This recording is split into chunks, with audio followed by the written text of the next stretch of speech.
যুক্তরাজ্যে টার্মিনাল অসুস্থতায় আক্রান্ত হয়ে অস্বস্তিকর ব্যথাজনিত কারণে প্রতিদিন ২০ জন মানুষ মারা যায়। Independent office of health economics এই তথ্যটি জানিয়েছে। প্রতিষ্ঠানটির এসব গবেষণা ফলাফল সংসদ সদস্যদের কাছে উপস্থাপন করা হবে। গবেষণা দেখা গেছে যে ইংল্যান্ডে প্যালিয়েটিভ কেয়ার নেওয়া প্রতি 4 জনের মধ্যে একজনের ব্যথাজনিত সমস্যা রয়েছে। বাস্তবে এই সংখ্যা পরিসংখ্যানের চাইতে আরও অনেক বেশি হতে পারে। 2023 সালের শেষ 3 মাসে ব্রিটেনে 7,300 জনেরও বেশি মানুষ অসহনীয় ব্যথা নিয়ে মারা গিয়েছে। 2019 সালে এই সংখ্যা ছিল প্রায় 6,400 জন। এই 4 বছরে এই ধরনের মৃত্যুর 15% বৃদ্ধি পেয়েছে। এদিকে 2023 সালে টার্মিনাল ইলনেসে আক্রান্ত এবং কেয়ারের প্রয়োজন এমন 5%-এরও কম মানুষ তাদের প্রয়োজনীয় সেবা পেয়েছে।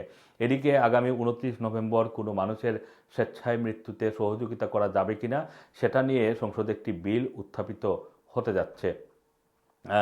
প্রধানমন্ত্রী কেয়ার স্টারমার এখনও তাদের দলের অবস্থান স্পষ্ট করেননি, তবে অনেক এমপি এমন মৃত্যুর ব্যাপারে নিজেদের সমর্থন জানিয়েছেন। অনেকেই বলছেন অতিরিক্ত অসুস্থ হয়ে পড়লে অনেকে এই ধরনের সিদ্ধান্ত নিতে পারে। তবে জাস্টিস সেক্রেটারি শাবানা মাহমুদ এর বিরোধিতা করছেন।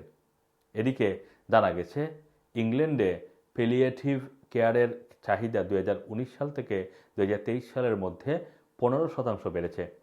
প্যালিয়েটিভ কেয়ারের রোগীর সংখ্যা এখন 4,36,427 জন। আগামী 2040 সালের মধ্যে প্যালিয়েটিভ কেয়ারের চাহিদা 25% বৃদ্ধি পাবে।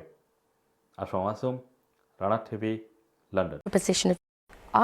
Look, the government's position, and it's really important, I'm clear about this, is that it is a free vote. The government does not have a position of yes or no in this, but I have for many years supported this and indeed voted for it the last time because I believe in giving people as much power, say and control as possible over the things that matter to them most. And I believe the bill has the right safeguards to make sure that that can be done properly. Now, you will, I'm sure, want to get into the debate about that bill, but let me just say this thing.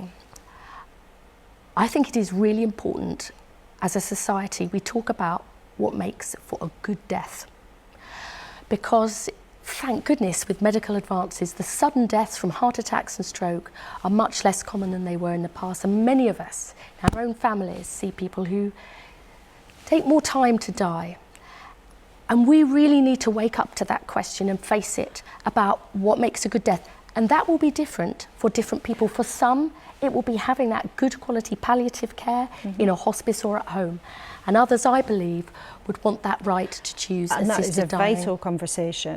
But in the context of this week and the safeguards in this bill, your colleague, the Health Secretary, your colleague, the Justice Secretary, who would preside over the legal framework, she's told her constituents that the proposed safeguards are not nearly enough. They are particularly weak, to use her phrase.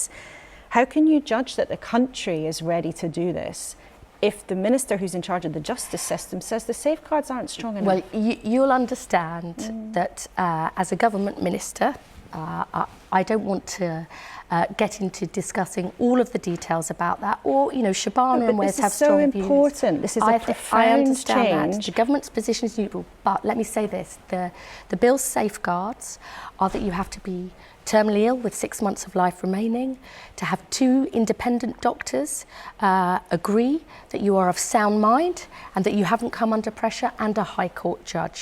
That's what's in the bill. People will debate that. I believe that those are the strong enough safeguards. Others will disagree.